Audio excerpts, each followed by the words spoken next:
Good evening, Astros fans, baseball fans. I don't know. After this episode, I may not be either one. So, anyways, I'm Suzy. That is Tom. This is Bourbon and Baseball Astros edition. I'm going to give you the rated R warning off the top because there will be so many cuss words, all of the cuss words. So, if that's not your jam, get on out of here because tonight's probably not the night to ease you into a Bourbon and Baseball episode. So, just be forewarned, people. Be forewarned. Like I said, this is Bourbon and Baseball, and guess what? We have the bourbon tonight. We have the bourbon tonight. Oh, the Woodford. I love that stuff. I don't know about double barrel. Reserve double baked? No, double oat. I'm sorry. I'm trying to read on the screen. Anyways, if you're audio only, go look on the YouTube. I got this for Mike as a Christmas present, and I couldn't hide it from him. And so I said, here, Merry Christmas. And now I'm going to be partaking in said Christmas present.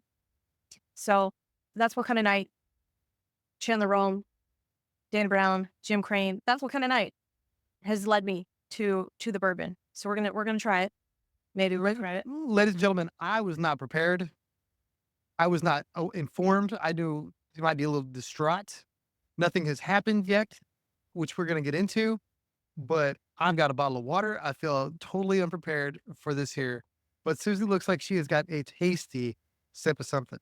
I don't know if it's tasty. Well, that is yet to be determined. Oh, Real bourbon drinkers will probably love this. Absolutely. Sign me up. Bitch ass Suzy over here. Probably not so much. Probably not so much. Well, I'll be right back. I can't let Suzy drink alone. Let me grab a glass. I have something I can pour as well. Okay, fine. Tom's going to pour something. Tom, what you got? So this is something that I got, I don't know, about a month ago. And I heard about it. I've seen it on a couple different Instagrams. It is Penelope Barrel Strength Texas Select. It is 116 proof. It is 58% alcohol by volume. I have tried it. It is delicious. And if Suzy has got something fancy, I got something fancy too. All right. I was going to drink to forget my problems, but apparently, let's see. What is 90.4 proof. What is yours? 116. That's just a little bit more. And I wasn't going to force you to drink with me because, it's like a school night and stuff, but oh, nonsense. More power to you. We're Astros fans. Got to drink. I got Astros. Cheers. Cheers. Oh, yeah. Delicious. You and I have different ideas of delicious. Yes, Suzy. Take it in. She's savoring the flavor right now. That's one way of putting it. Oh my God. If you're audio only, go check out the YouTube. It's probably like the one time that the YouTube is going to outdo the podcast. It is so warm. It is so warm going down. Oh my God. Yes. It's cold outside, but not in here. No. It's 85 and sunny right there, baby. My esophagus is on fire. Larynx, whatever other body part that is. Anyways, just all the way down. Guys, if you don't know, if you don't follow social media, if you are living under a rock, Jim Crane's going to blow it up. Jim Crane is going to blow it up. And Dana Brown said, let's fucking go. I don't believe that. I think, listen, I hope you're right, Tom. I hope you're fucking right. And I hope that I am drinking for naught. And that's NAUGHT. And not the other version. I hope that I'm blowing this out of proportion and that I am being a fanatic and that I am just overreacting. I hope to God you are right, or whatever the fuck is up there, flying spaghetti monster, Buddha, whoever you pray to. I hope that you're right. I hope that you are right, Tom, because with the reports that are coming out, if KyleTucker is not on this motherfucking baseball team next season, I'm gonna burn it to the ground. Did you see that video of a guy driving his car through the dealership because he wanted to return it and they wouldn't let him? That's going to be me. That's going to be me in Dyken Park. Okay. That's going to be me. KyleTucker is not on this baseball team next fucking season. Here's where I'm going to rein you in. This is where I don't necessarily subscribe. I don't subscribe to Chandler Rome to begin with because I do believe he has an axe to grind with Houston sports in general. That's just me. I'm not saying anyone has to agree with that, but this is something that he literally fabricated. He asked Dana Brown the question, No one else asked Dana Brown the question. He used those names. He put those names out there. And I feel that this is something that he is using to generate interest. Now, he may have guys on the inside that are saying, hey, this is what we want to do. And let's just see what we can get. Because if you look at Dana's body language, if you look at the way he's talking, I don't think necessarily he's just giving these guys away. He's looking to take advantage of a market right now where the other option is to overspend incredibly. So he's trying to count chips at a poker table. I just think that in the end, no one is going to offer Dana Brown enough to blow up this team to where they won't be good, because Jim Crane has said and Dana Brown has said, look, we are trying to be a good baseball team. At You no know what, point in though? time. Dana Brown, as late as August, he has said that KyleTucker is going to be a fucking Astro for life. And now he's going to listen on everybody. Now he's going to listen straight for everybody.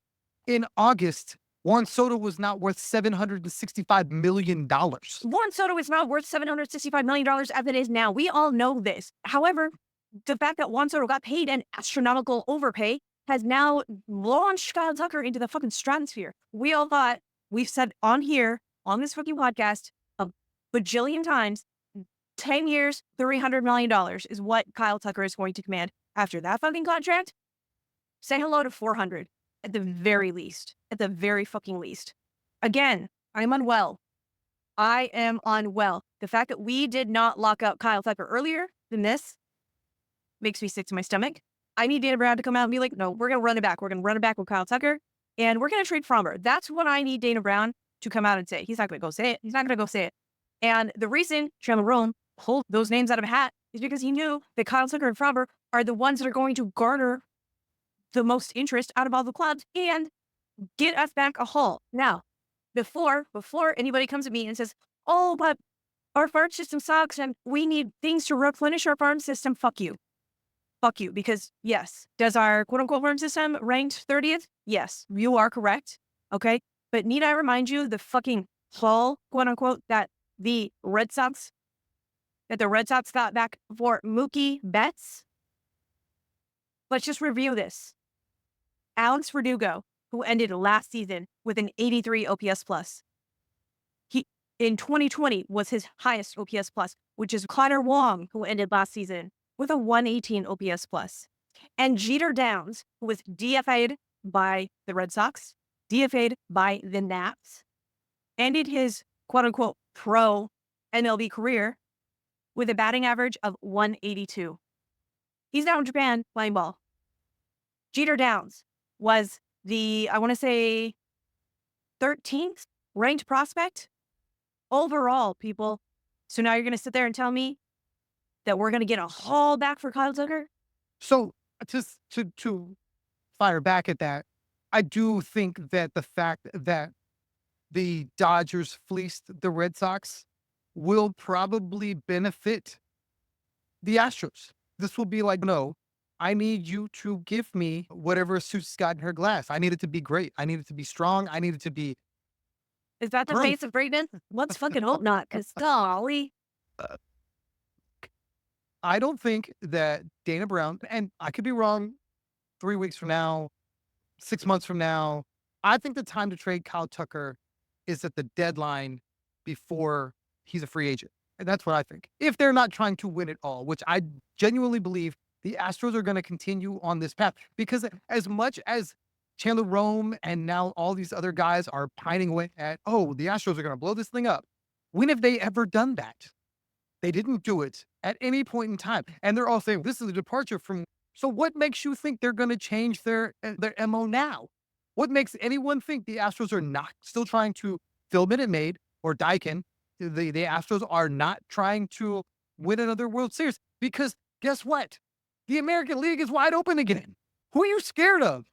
The Yankees without Juan Soto? Who are you scared of? Maybe the Orioles, but they might lose an ace.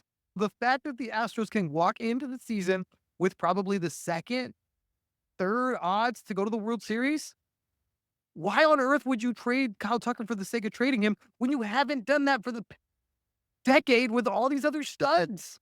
It doesn't make any sense. Now, obviously, things can change. KyleTucker could have a down year, then maybe that drives his number down, or they could agree to something sooner than that. I honestly believe there is a scenario where the Astros could pay Kyle Tucker $400 million if they wanted to, because they won't have anything on the books. All of the dead money by the time it's Kyle Tucker time will be gone. And yes, you will have Jose Altuve. Potentially, you will have Alex Bregman. You will have Yordan Alvarez. But what the other guys, they're not making that kind of money. You'll have Josh Hader, but you'll still be able to fit that sort of contract if you're gonna go to the links that Jim Crane has already went to. So is Dana Brown saying the right things by saying, yeah, well, listen, everybody? Absolutely. That's his job. His job is to pick up the phone when it rings and say, hey, what's going on? What are you trying to do?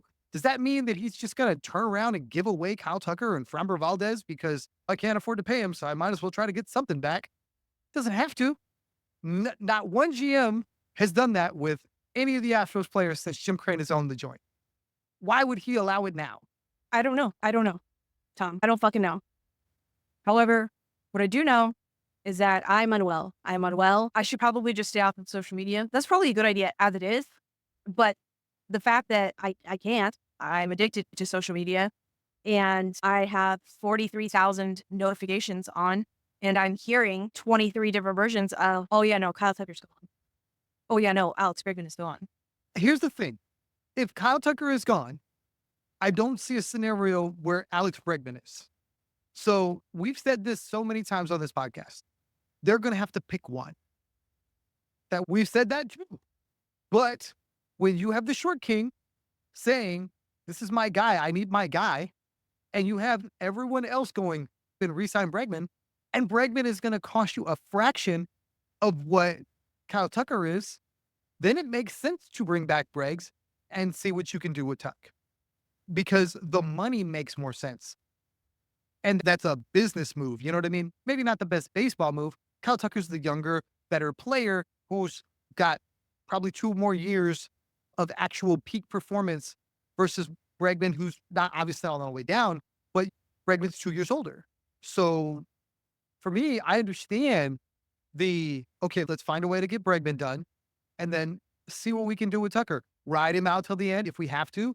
Or if somebody offers us the moon and offers us a can't miss stud prospect who's top 25 prospect in all of baseball, then you do it.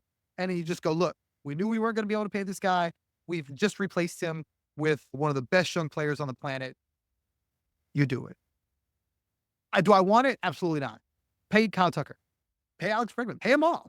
I think in this day and age, the Dodgers are proving you can pay them all. The Yankees are proving you can pay them all. The Mets are proving you can pay them all. And if you're not going to do it, they will, and they'll just defer it until 2099 and just go, okay, you and Spider-Man will be getting paid back then.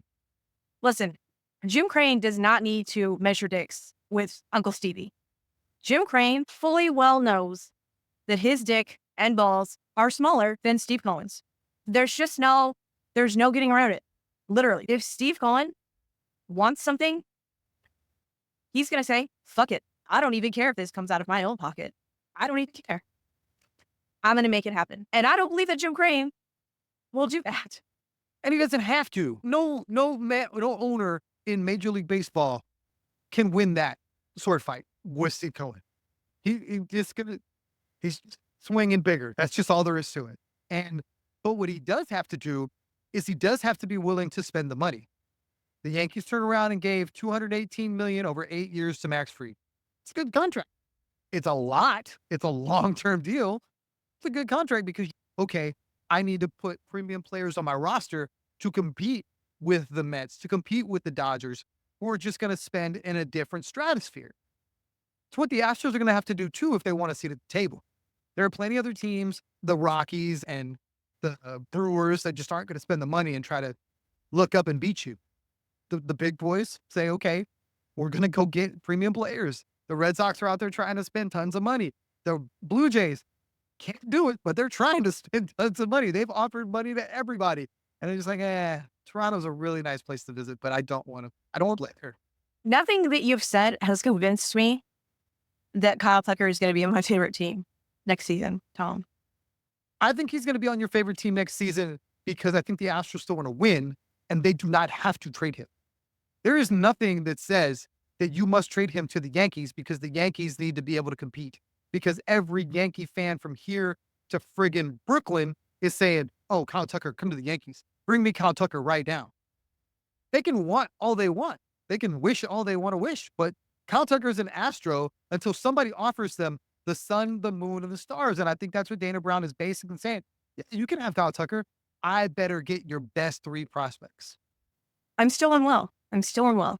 And I need everyone to shut the fuck up about the Cubs as well, to be a trade partner and how well Kyle Tucker fits on the Cubs. Next person to tell me that Kyle Tucker is going to the Cubs and we're going to get Cody Bellinger plus some as a return on site, I'm going to throw hands.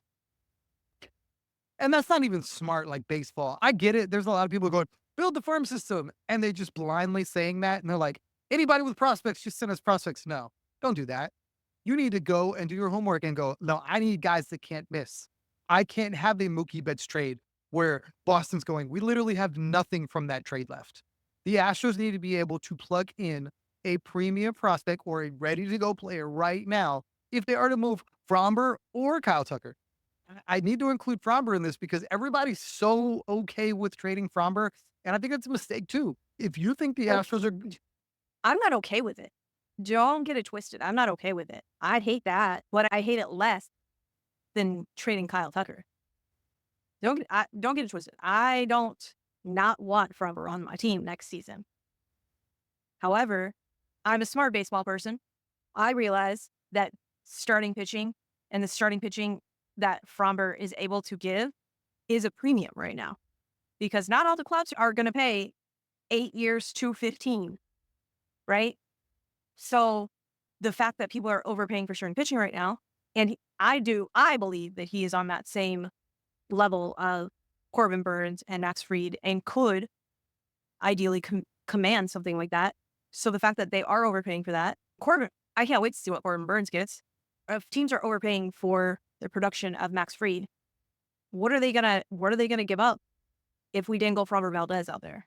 I'm just obviously less emotionally attached. but see, so here's what I would be saying if I was in Dana Brown's ear, if I was one of his people. Everybody's reacting to Juan Soto this year, and everybody's looking at that number, and rightfully so. Like he's reset the market, right? That he is that's the bench. Now, much like with Carlos Correa, I think there was a bench that he thought, okay, this is what I'm going to get because I want to say Corey Seager the year prior got paid. And Carlos Correa went out there looking for that money and it wasn't out there. And he ended up taking a lesser deal. And everybody knows the story. Now he's a Twin. He got more AAV, but he didn't get the years he was after. Now, I don't think Kyle Tucker is going to have a problem getting the years. I think there are going to be teams that are going to offer him that. Same thing with FramberValdez. But I don't think that a lot of teams are going to rush out there to offer crazy, stupid. I don't think you're going to see somebody go, oh, we're going to give Kyle Tucker $450 million for 10 years. I don't think they're going to do that. Now, if the Astros were never going to go into the deep end with Kyle Tucker, then that's probably why they're talking about trading him now, because they were never going to talk about a 10-year deal. And that's what a lot of people are reading the tea leaves. That's what Chandler Rome is trying to do. That's what the foul territory guys are trying to do. That's what you name your guy, Jeff Passan's trying to do. For me, the Astros have basically said, we'll take you all the way to free agency and we'll offer you something. And if that's not okay, then that's not okay. We got the most we possibly could in the player, having him on the team for the added years, as opposed to going, we're going to take these lottery tickets that are these kids that maybe could, i.e. MookieBetts, and we're going to see what that is.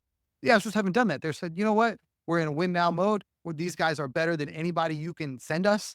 We're going to play them and we'll see what happens. Now, some people hate that. Some people are like the farm system. I don't have a problem with our farm system.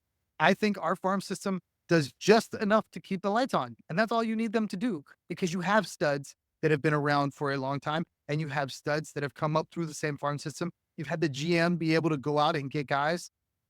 I don't think you need a top 5 farm system with the team that the Astros currently have. Where are they playing? What do you do? You're trading them? Obviously, if you want a top 5 farm system, it's because your team is really bad or because you've been hoarding these prospects forever and they just haven't seen the light of day. Baltimore's a good example. Baltimore's had some prospects that haven't necessarily taken off, even though they were drafted high, they are ranked high, but because they've just been stuck in that 4A type limbo where they come up, struggle a little bit, go back to AAA, and they bounce around, and it just doesn't produce. So I don't necessarily have a problem with the Astros turning out a starting pitcher here, a position player there, and then everybody else just being guys where, yeah, you could have a top 5 farm system with a bunch of dudes that never see the light of day because they're blocked. Still Unwell. That's fair. Still Unwell, Tom. Still Unwell. And that may be the Bourbon talking, or that may be, in fact, the trademark for. Let me ask you this, and I know you hate when I say that. That should be the name of a segment. Is there a scenario? Is there a trade? Is there anything under the sun where you would be like, I would be okay with getting that for KyleTucker? If Baltimore calls and said, we want him. We just lost Santander. We want him. We'll send you name it in our farm system. Would you listen? I know how you feel about their young guys. No, nothing is gonna make me Okay. happy besides KyleTucker on this fucking team. You could give me, and I'm not the prospect guru, and I don't know all the fucking peoples. But if the Orioles called up and said, we will give you Ethan Holiday, Cowser. Colton Cowser, Heston Kjerstad, and a Those pitching three. prospect for KyleTucker, I still would not be okay. It would hurt a whole hell of a lot less, but I would still not be okay because my favorite fucking player that I have literally seen grow up from a gawky teenager to a fucking, I'm not going to go as far to say Adonis, but he has grown into a fucking man. I will not be okay. There will be actual tears that come out of my eyes if KyleTucker is not on this team any longer. And what really kills me is the fact that I'm going to have to fucking explain this or try to explain this to my fucking daughter who absolutely loves KyleTucker. And that probably will hurt more than actually losing him. And my adult brain knows baseball is a business and this is how it goes. But when I'm going to be explaining this to a 9-year-old, I can't fucking explain baseball is a business and it doesn't really fucking matter because that's just what baseball does. And then she's going to turn around because she is an insightful little bitch. And she's going to say, Jose Altuve stayed his whole career as an Astro. Why did Jose Altuve stay? Why did KyleTucker stay? That's what you the have way to the cookie say. crumbles. The short king took incredibly less money twice. And then she's going to turn around and say, why can't KyleTucker? Listen, I want that as well. Unfortunately, there's a big difference between $200 million and $400 million. That's extreme. So, no, there is in no world will I be okay with KyleTucker not being on my favorite fucking baseball team. Just like how there is, no, I take that back. There is a price. You could buy my fandom. You could buy my fandom. That was a whole segment on last night's episode of Bourbon and Baseball. If you didn't see it, go watch it. I basically posed the question to Kelsey. It's a 2-part question. A, could your fandom be bought? And B, could any amount of money make you a fan of the team that you hated the most? The answer should be absolutely fucking not. And anyone that has to answer something else, you were never a fan to begin with. Now, let's be really fucking honest. That we all can have a fucking number. We all can have a fucking number. If that means me not being able to send my children to college, and or I'll find a way. I'll find a fucking way, Suzy. His colors Speaking don't for run. everybody. Speaking for everybody. If I have to, OnlyFans, the barcode will be at the bottom. Okay. Kelsey, the least favorite team is the Cubs. There is no amount of money. There's no amount of money that will get Kelsey to cheer for the Cubs. Amen, Kelsey. Amen. Conversely, because she asked me, she goes, is there any amount of money that could get you to root for the Yankees or the Rangers? And both of those options are fucking repulsive to me. I need you guys to know this. The Rangers would be a little bit more plausible, a little easier to swallow. That's what she said. Really? The Yankees just absolutely, I can't do it. Cannot fucking do it. Dodgers are probably up there too, but. See, and here's another thing about the KyleTucker thing that I think is just interesting. In no scenario, in my mind, Do the Houston Astros trade Kyle Tucker to the New York Yankees for anything? It doesn't matter. You can line. You can put Jason Dominguez. You can put Spencer. What is his name? I can't even remember. It didn't even matter because he's a first base prospect, I think, or something. Jones. Yep, Professor Jones. Put him in there. You put Luis Heel. In no way, shape, or form are the Astros going to put themselves in a position to face Kyle Tucker in October. They're just not going to do that. I think Jim Crane is that kind of dude. Like, nah, I'm not doing that. You know what I mean? I think that's why he's got this thing for Justin Verlander. He does not want to see that dude in a postseason game. And to me, I respect it. I think that's smart. Go send him anywhere you want, but you're not going to send him to one of these teams where I'm going to have to deal with him because I know what he is because he was our guy. And when you take the Yankees out of it, where else could you even fathom him going? Look at Baltimore makes a lot of sense to me. Baltimore's got this amazing farm system. Baltimore is out on a right fielder. They're trying to bring that guy back. Why not just trade for this guy and pay him? And he's younger and all this jazz. I could see that. And that makes sense to me. There's some ex-Astros guys over there. You know, I think there's a way that trade, if it was to happen, could happen. And it would be like you said, it would suck. It would absolutely fucking suck. No part of me would love it, but it would hurt less because the prospects would be elite. But outside of them, who else could possibly show up? Like you said, don't bring me the fucking Cubs with their 8th best farm system with a bunch of guys you never heard of that you're not in a rush to play in Chicago because they're not good. Who else is ponying up prospects? The Red Sox? Okay. Send me friggin' Gerard Duran, who's untouchable. Outside of that, I'm not talking to you. Jaron Duran. Jaron Duran is a whole other player, sir. It's like Whatever. Jaron Tomato. I guess you're right. No, it does matter. It does matter. Whole fucking different people on two separate things. The Boston that can't be stopped, damn it. That guy. Jaron Duran. If you're not sending me him, what are we talking about? I don't care about your 3rd or 4th best prospect that's on AAA tearing it up. I don't want it. I don't want that. And if I'm Dana Brown, I need to be able to still compete. He said that multiple times. This team's still going to be good. I'm not going to do anything to hurt my opportunity to win. And that's what Jim Crane has said. We need to be able to win. So why would I send Kyle Tucker for pieces that aren't available to me to win? You love that bourbon. It looks getting spicier. And I don't understand how it's getting fucking spicier. I don't. You're making me want to get a bottle is what you're doing.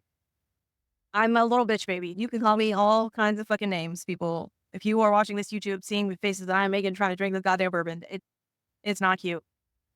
The Rangers should acquire Jake Burger from the Marlins. How much bourbon have you had, Tom? I had a 6-pack of Modelo's at the bowling alley before this bourbon. So I'll be very upfront that this is not my first drink tonight. Return is 3 minor leaguers who are in the process of being informed. All right. And still unwell. Still unwell. And see, this is why I think they're going to trade Kyle Tucker versus trading Fromber, which is backwards to me. Because fucking McTaggart says the Astros are in pursuit of starting pitching. So if we're in pursuit of starting pitching, there's no way that we're going to fucking trade away a starting pitcher.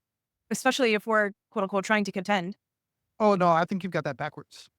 If you're in pursuit of starting pitching, it's because you have a need for starting pitching because you just traded away a starting pitcher. You said starting pitcher way too many times for my brain to comprehend, and you've lost me. And so if you trade Fromber, you have a hole. They need to fill the hole. That's why they're out there trying to fill the hole before they make the trade. Okay, but all right. You didn't see them say, I need a right fielder. FramberValdez to the Diamondbacks. Stop making Jordan Montgomery a thing. Jordan Montgomery is going to be a thing. Zach Gallen, I would do. Dude, why? That's fine. I'll take Zach Gallen as well, who apparently is close personal friends with Kelsey now. Love that for us. Yeah, not really, but Kelsey ran into him at a bar. Just Hell yeah. Full of the wall bar and just had a conversation. That means Kelsey's got good taste. Shout out, Kelsey. Yeah. And just bring me, you know what's happening. I need to know what's happening so that I can either drink my feelings away Let's just be really honest. Drink my feelings away. This is the beauty of baseball. Like, you build these teams up, like they were talking about. If you watch any of the MLB Network stuff, you can't keep everybody. If you do well, success will eat away the other teams will eat away at you because they're going to come try to pry pieces away. And you hope it's not the big ones, right? You hope it's not the guys that you need the most, that you feel like are the pillars of your franchise. I think that's why Dana Brown is going about his business to try everything he can to keep Alex Bregman, because one of the other pillars has came out and said, I need this guy. And I understand it. All season long, we talked about this. We saw this coming. This isn't new. We thought Bregman would probably be gone and they would find a way to sign KyleTucker because he was the younger guy and put up phenomenal numbers. Now, the fear is that Tucker is going to cost you so much more than Alex Bregman. It's almost good business to keep Alex Bregman and to keep that guy, that key cog, that good production, because we know when he's right, Alex Bregman is every bit the producer that KyleTucker is. We do. Well, you can't steal bags like him, but the defense is there. The homers aren't the same, but they're good. Alex Bregman's an RBI machine. So I get it. If you can get similar production at a lesser cost, it's smart. I really feel like KyleTucker is an Astro until he's a free agent, and then they'll let somebody offer him the moon. I think this was good posturing by Dana Brown. And I don't know if Chandler is like working in concert with them. I don't know if if they're using him the same way you saw the Mets kind of use, what's his name? I'm struggling, the dude with the big beak. He got one of the big writers. Heyman?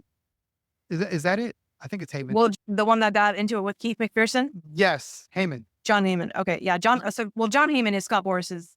And I'd like to think that certain beat writers get fed things to help grease things. You know what I mean? So when I heard Chandler Rome say this, it felt, and maybe I'm wrong, it felt like they want this out there to gauge the market. What can we get for KyleTucker right now? What can we get for FramberValdez right now? Is it something that is too good to pass up? Everybody's seeing what Juan Soto just got paid and go, I don't want to pay that number. So I might want to get him now. I don't want to pay one of these other guys over, because now their agents are going to ask for more money because Juan Soto got more money. So why wouldn't I trade for a guy that's got a year and some change of control that I can turn around and then negotiate with internally? Where's our team going to catch next year? Send Framber to whatever team our team's going to catch. Hell no. I want FramberValdez to go wherever the best deal is. FramberValdez for me is a luxury.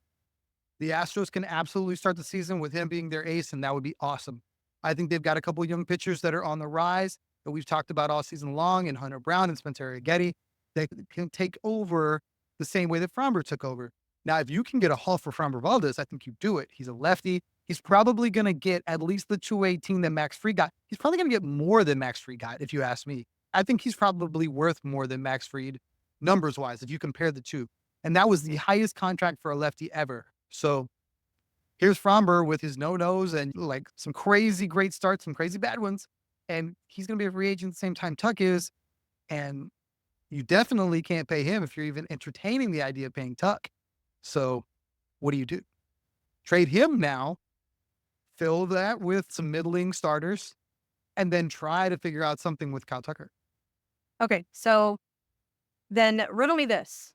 How secure do you feel if KyleTucker was on this team and yet our starting rotation consisted of HunterBrown, RonelBlanco, Spencer Getty, and those are our three as of right now that we know of, right?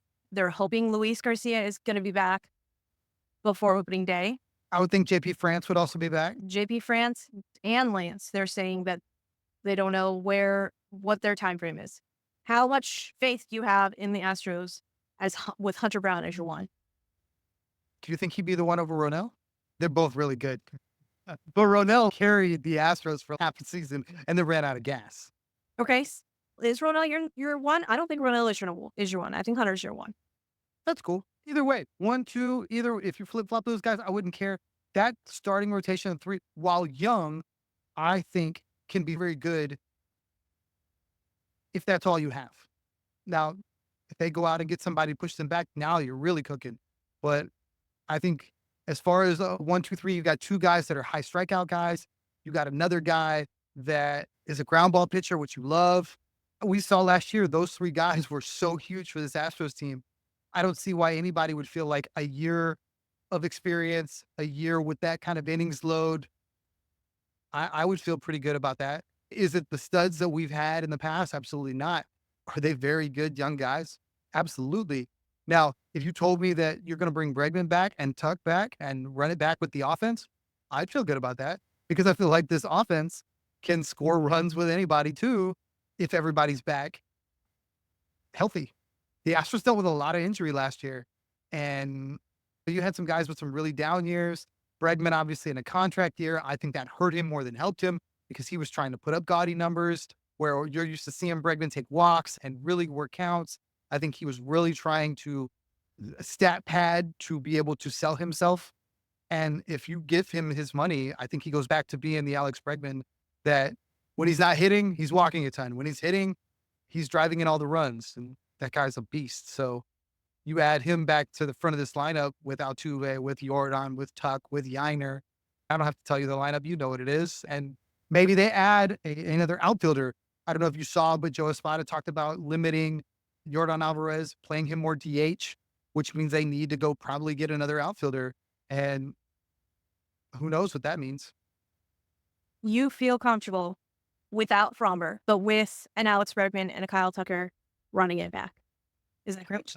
Yeah, I would be curious as to what you would. I would think you would get a pitcher back in a Fromber deal. I don't know why you would deal him and not get some sort of starter back. If you got somebody that was 1-2 in their farm system, maybe that guy gets a shot. And we're talking about Ronel 2.0, Spencer 2.0, something like that. Is it ideal? Absolutely not. You'd rather have veteran starters with tons of experience that just know how to get outs. And the 2019 spoiled us with like this depth of rotation forever. But if you gotta pick a battle, I'd rather go with the young starting pitching and try to just out hit some guys than say, okay, you're gonna take Tuck out of my lineup and I gotta replace that monster hole. And that's your protection for Jordan or your protection for Breggs or however you want to look at it. And yeah, I've got Fromber, but he pitches once every 5 days. Okay, so then let me ask then. We've kept Fromber. The Tuck is gone and Breggs is gone. And in, I don't know, I guess Breggs' place, we have Jorge Polanco, which has been rumored to be a replacement. So we have Jorge Polanco at third. And let's say John Singleton at first. Tell me your feelings on that Astros lineup. Dana Brown's probably looking for work, trying to find him a job because he should be fine. If he comes out of this offseason losing those two guys, one because he traded, the other one because he wasn't able to sign, and his replacement is only an aging third baseman who had a down year last year, like I would think at that point, then you got to turn around and look at Nolan Arenado and St. Louis, see if you can pull him. I would think you'd have to reinvest into the first baseman market to try to improve first base. Those are things that he would have to turn around and then do because you just created gaping holes in your lineup. Do you put any stock into what he said today? Like, I'm What really part? curious. So they asked him, well, how his day went. And he said, I think it was a good day. I'm very optimistic that the stuff that we did today will get us something done, both in the free agent market and potentially the trade market. So while, yes, that could mean KyleTucker, but I doubt it. If they turn around tomorrow or the next day and sign Alex Bregman and trade FramberValdez for a bunch of top-end prospects, how do you feel? Fair to Midland. I Because will be elated. But I won't be distraught. Great. We kept Reggie. Short King will be happy. Astro for life. Astro for life. And then that will just give me a whole year to grow this ulcer in my stomach, waiting on the other shoe to drop. That's what that means. Again, in no world will I be okay if KyleTucker's not on my team. And I realize that makes me a crazy, stupid fan, but that's what it is. It is. It's not easy. Like I've seen some fan favorites go, and it has been painful. For me, I thought Carlos Correa was an Astro for life. There was no scenario. I didn't care about Jeremy Pena. I'm glad he's an Astro. I think he's great. But in no scenario did I thought that Jose Altuve's best friend, the guy that he's hugging after every game, was not going to be on this team. And then I watched him sign with the Minnesota Twins. and a little piece of me died. I have not bought another Astros jersey with a name on the back since Carlos Correa because I've struck out the last 2 times. I have a Springer and I have a Correa, and it's not fun. And Go get you a HunterBrown jersey. I almost bought Bregman, and I was like, nope, nope, I'm not Don't doing even this know. anymore. I let my little brother Yeah. and my dad buy the Altuve jerseys, and now I'm like hating myself because they're not as dear diehard fans as I am, and they're as safe as can be with their jersey pick. That is true. Yeah. I have KyleTucker, I have Yainer Diaz, and I have Chas McCormick. Those are the jerseys that I have. Here, people. I feel like Yiner's a good pick. I think Yiner's an Astro for life. No, I'm not. We're not putting that mantle on anybody else, okay? Susie's heart cannot take that. In fact, a little piece of my heart is going to be walled off. This is what I'm going to have to do. I'm going to have to protect myself from myself and not love Yainer as fully as one could because of getting hurt. All right. Those are deep trauma bonds. That is some deep childhood trauma talking right there. I see, this is why you could never convince me to like any other sport. This is why. Because I would go fully all in just like this. And there's no way on fucking earth I could do this for any, I was going to say mentally unstable, as if I'm not already mentally unstable. I would be more mentally unstable if there was basketball in my life or football in my life or soccer. Absolutely not. Welcome to my nightmare. I've been through it all. James Harden left the Rockets. Part of me died. His jersey's in my closet too. JJ Watt. Part of me died. You know what I mean? That's what you do. I've got JJ Watt too. I've got a closet full of jerseys of players that don't play here anymore. It's really bad. No, again, people, I became a fan of the Astros in 2018. I don't know anything besides winning and these players. And when Carlos Correa left, I did not have a deep affinity for Carlos Correa. That he was not my guy. KyleTucker is my guy. I grew up with KyleTucker. My fandom grew up with KyleTucker.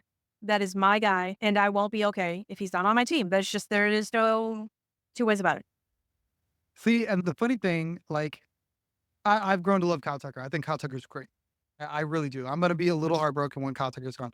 But I've been around long. I've been around much longer than this, but I was around when Preston Tucker was an Astro, and I was like, this guy's good, man. We just got to give him some rep. And his little brother's coming, have Preston and Kyle in the same field together, and it never happened. I was just like, obviously, Preston had to die so Kyle could fly. But at the time, I thought Preston Tucker could be an Astro, KyleTucker, Preston Tucker. That'd be cool. And it never happened. No. All right, people. We will keep you updated, but I had to come on and tell everybody how unwell I was because after that Juan Soto domino fell, all the other dominoes are starting to fall, and we're going to hear something about Bregman soon. One question I'm dying to ask you, because you just literally poured your heart out about KyleTucker. Is there a number that you would not give him? Which part of Suzy are you asking? Are you asking fan Suzy or are you asking baseball knower Suzy? I'm asking, I want all of Suzy. I want you to put both hats on. No, both hats cannot be on. Both hats are at odds with one another, Tom, and you know this. You fully well know this. Because baseball fan Suzy says, fuck that. You give that man a blank fucking check. The baseball knower Suzy says, absolutely not. No, we cannot do that. He's a great baseball player. He is not a generational baseball player. He's got way better fucking defense than Juan Soto. And I dare say, overall, he's a better baseball player than Juan Soto. Not a better hitter, but an overall better baseball player than Juan Soto. In that respect, $1 billion. No, he's not going to get $1 billion. But like I said earlier, 8 years, $400 million. I could see a team giving him that easy. Would you, as an Astro fan, like ball knowers, would you give an 8-year, $400 million or a 10-year, $400 million contract? Absolutely. Absolutely. Wow. The last, 3 years of that contract, 4 years of that contract is going to fucking suck. But I don't care. I don't care because I will have gotten to see my favorite baseball player on my favorite fucking team for 6 more years, and I'll take it. I will take it. And it will be like all of those people that, I don't know, that loved, what the fuck is his name? Spider-Man? Reddick? Josh Reddick? Yeah, Josh Reddick. That loved Reddick and was sad that they got rid of him. So like Kyle Tucker could come up or like, no, I'm all right. $400 million, Kyle Tucker, here you go. I will give that to you immediately. Okay. Immediately. I'm really mad that this didn't get done, that we didn't extend Kyle Tucker earlier. It's not that simple. And that's what I think most people don't get.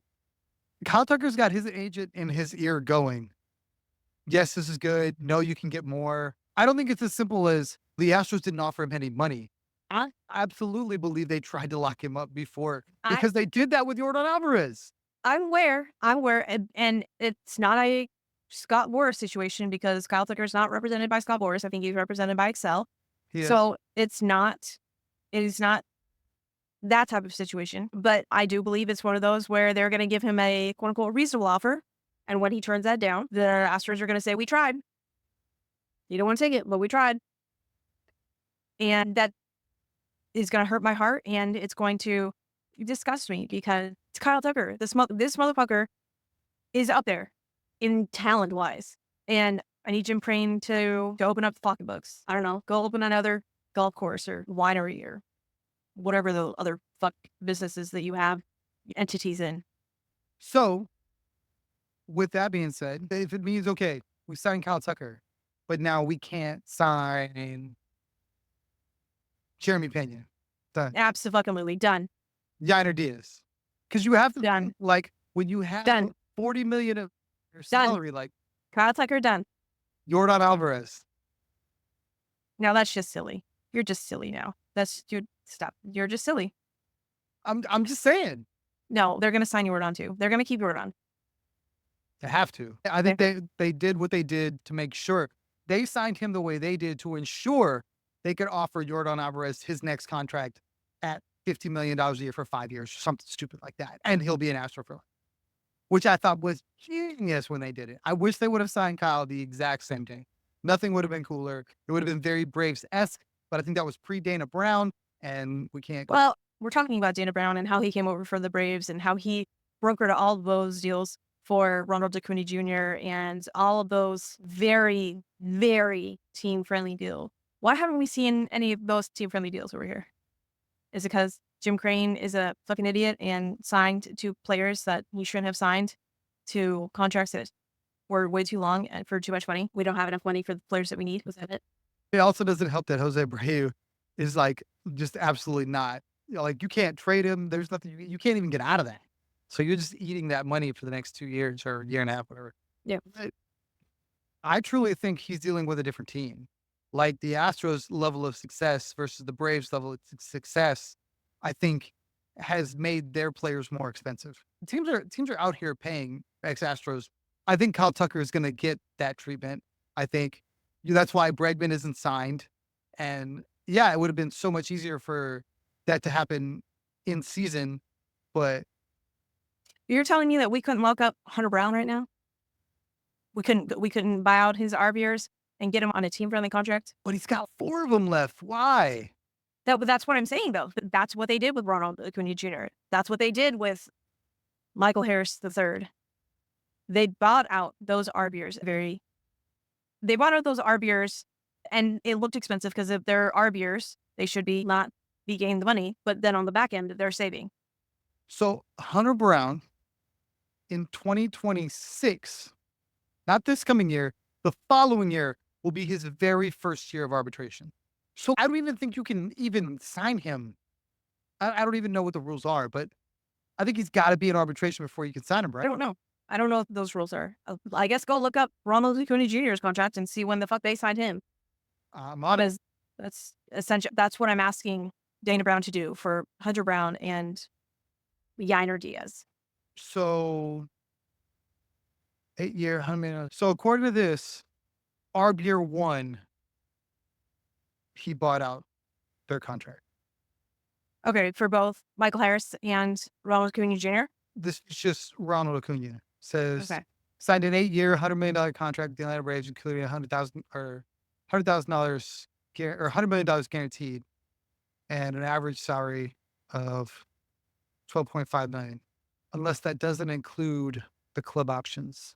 And they would have bought out 2 pre-arb years. So maybe that's what they did.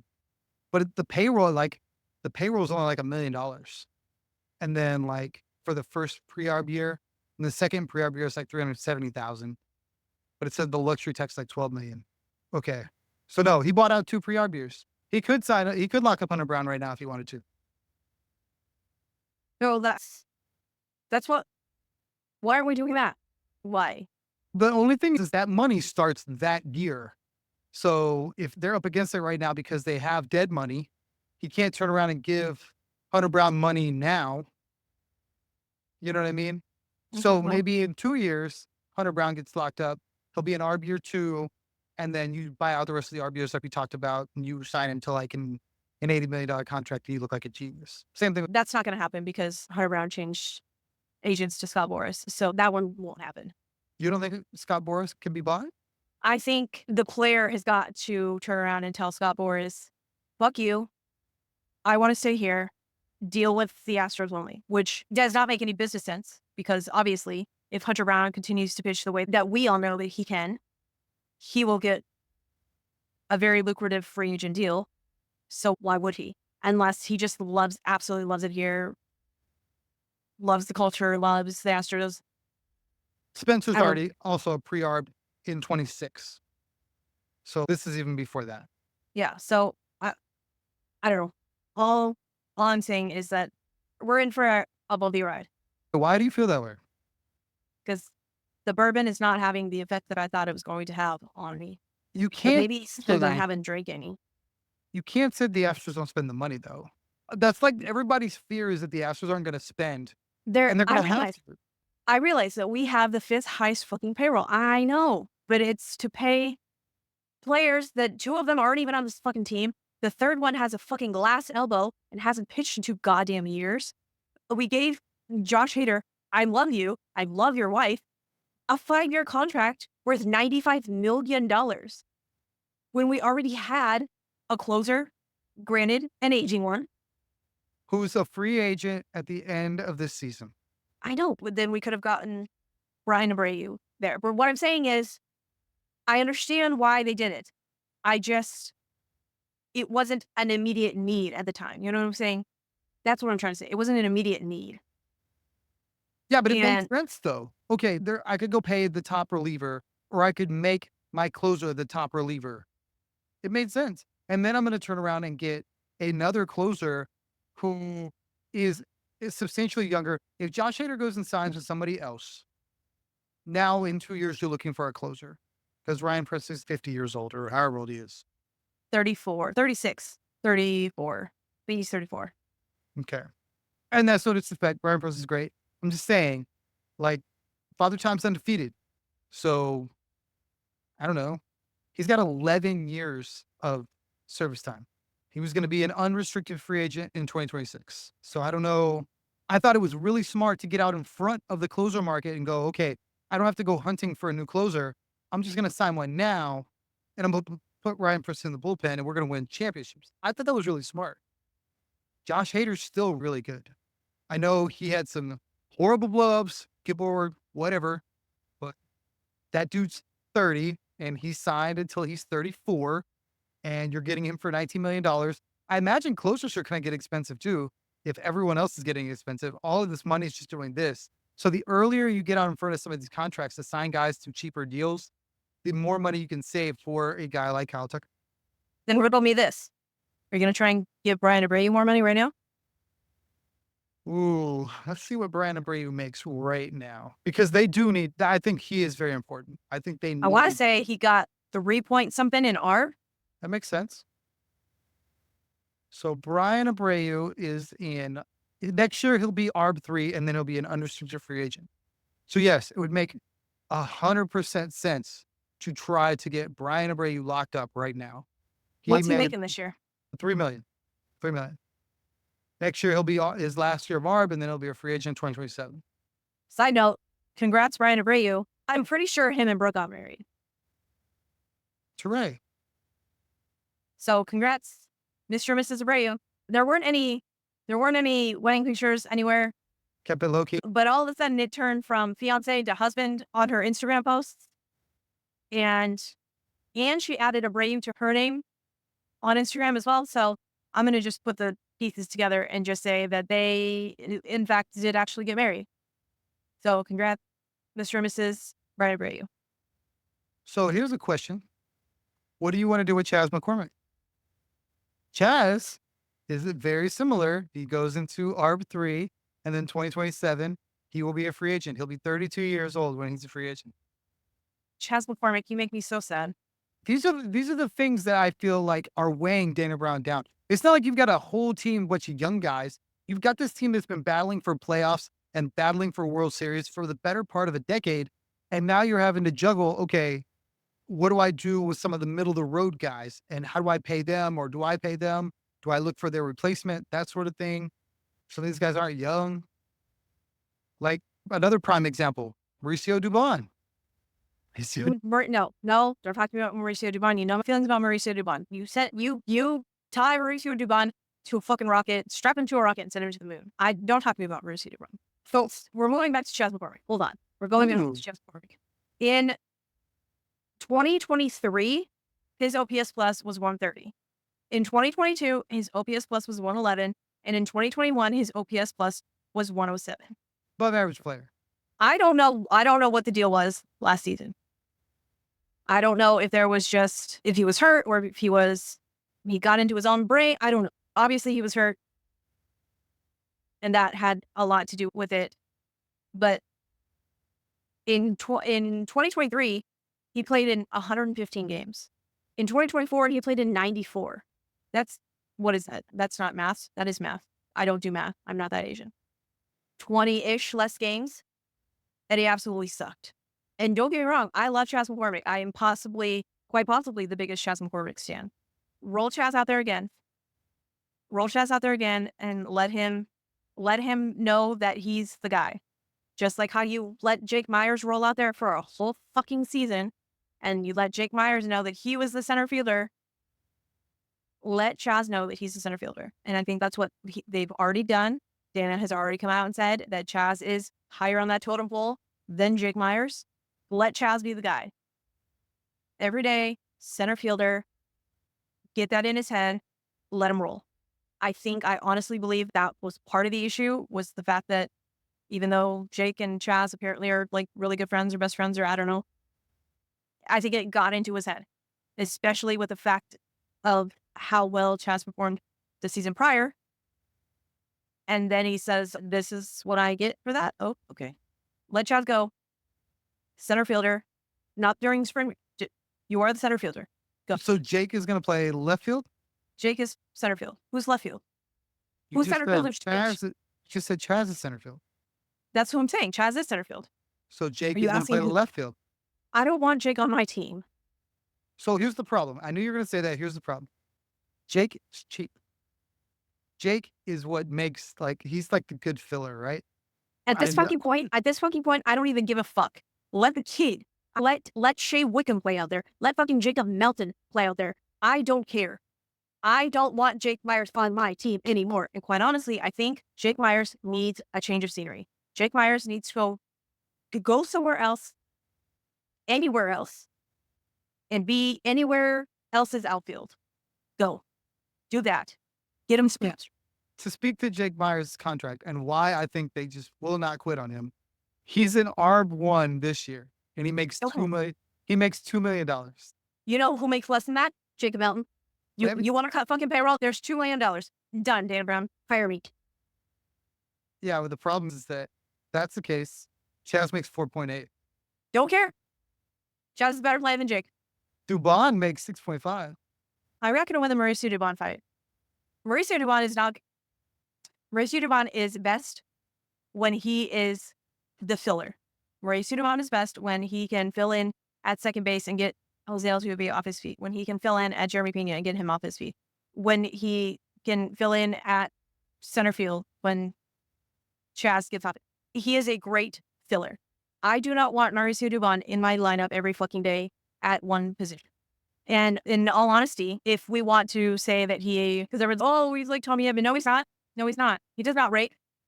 He does not rake against lefties. If you raked against lefties, I would be way more apt to be on Mauricio Dubon's side, but he does not. Because if you want to create Kyle Tucker money, in my opinion, this is how you do it.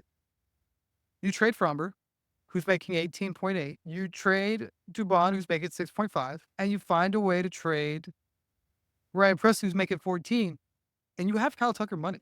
You're preaching to the choir here, buddy. Shirk those off all the list. Good. Great. Kyle Tucker, you are an Astro for life. Do it. I'm just saying, like, when Dana talks about getting creative and making moves and this and that have the financial flexibility, you can. Those are huge contracts. You can. And then when you factor in the fact that Lance McCullers becomes no longer an Astro in 2027, that's 17.7 more that you have to spend. That's a dagger to the fucking heart. You said 2027? Correct, I did. Correct, I did. He will have 2 more years that he will be an Astro, 25 and 26 at $17.7 million. Now, I'm hoping that he sells coffee and pitches well for the Astros as their number 4 starter. I think he would be great as an innings eater in the back of that rotation. I am genuinely rooting for that because no one's going to take him. And if they do, they're not going to give you anything for him. So the best thing you can hope for is that he figures it out, because when Lance McCullers is right, he is very good. What are we figuring out? That his elbow doesn't fucking... There's nothing to figure out. That's what I'm so confused on. When they're saying, oh, last season was the second season he had, but what are we waiting on? I think... I don't have any fucking clarity in that situation. He hasn't progressed like we want him to. I think he is truly a mental case. And I think he is worried about blowing up his elbow. And I think anytime he feels any kind of anything, and much like Framber, when he gets on the mound and he's in his head, I think they need somebody to get Lance out of his own head and just throw. If the doctors are saying there's nothing wrong with his elbow, which I tend to believe, I think this is a mental thing, and he needs to see somebody to get him out of his own head, to trust that his... Put him in the fucking bullpen then. Put him in the fucking bullpen. And at least at that fucking point, it's better than nothing. I love that too. He becomes the instant replacement for Presley, and he can go through all the curveballs, and I'm here for it. Then he doesn't have to fucking worry about blowing out his goddamn elbow, throwing 43 curveballs in a row. He won't throw that many. He'll throw 15. Done. Put him in the fucking pen. Quit trying to make him a starter. Put him in the fucking pen. I realize $17 million is a whole hell of a lot of money for a fucking reliever, but it's better than fucking nothing. It's tuna sauce to me. But they got options. I can see the pain on Dana Brown's face when he talks about it, because there's a bunch of different moves he can make. And he just doesn't love any of them because all of them are going to come with some sort of backlash. You move a guy like Mauricio Dubon, backlash. You move a guy like Ryan Presley, backlash. All of these things. FramberValdez, if he makes that trade, that is going to look like a team that is not trying to compete, because you're technically trading away your number 1. Now, they've got guys. There comes with risk.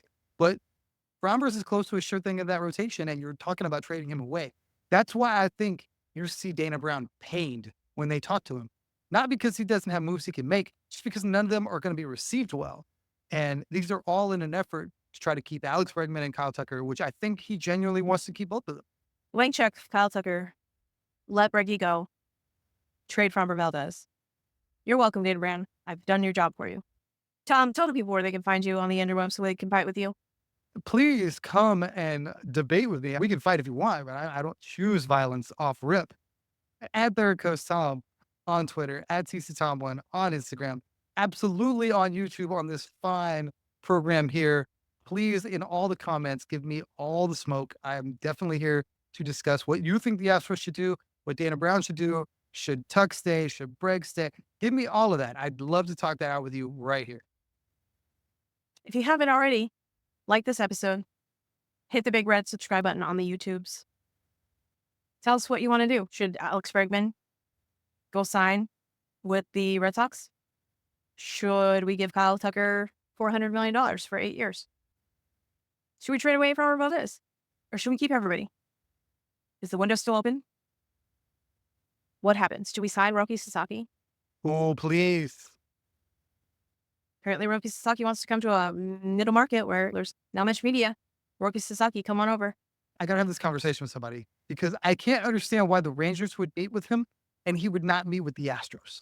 If you're willing to come to Texas, why not play for the better team in Texas? Did he not meet with Astros? Or No, was but that? supposedly the Rangers are angling for a meeting with Roki Sasaki, Mhm. and they are really trying to get him to be a Ranger.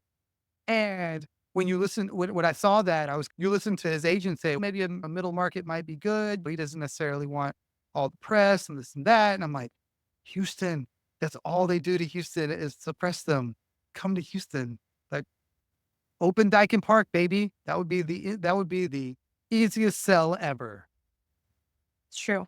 It's true. Come on, Roki. I'll learn Japanese. Wouldn't that change that rotation in a heartbeat? Heartbeat. We have Hunter and Roki and That's Spencer can something super young. I would love that. Love that. Great. Great. I would love that. Come talk to us. Come talk to us on the YouTubes. Come talk to us on social media. If you listen to this via podcast, give us a 5-star rating. Give us all the nice words on Apple, Spotify.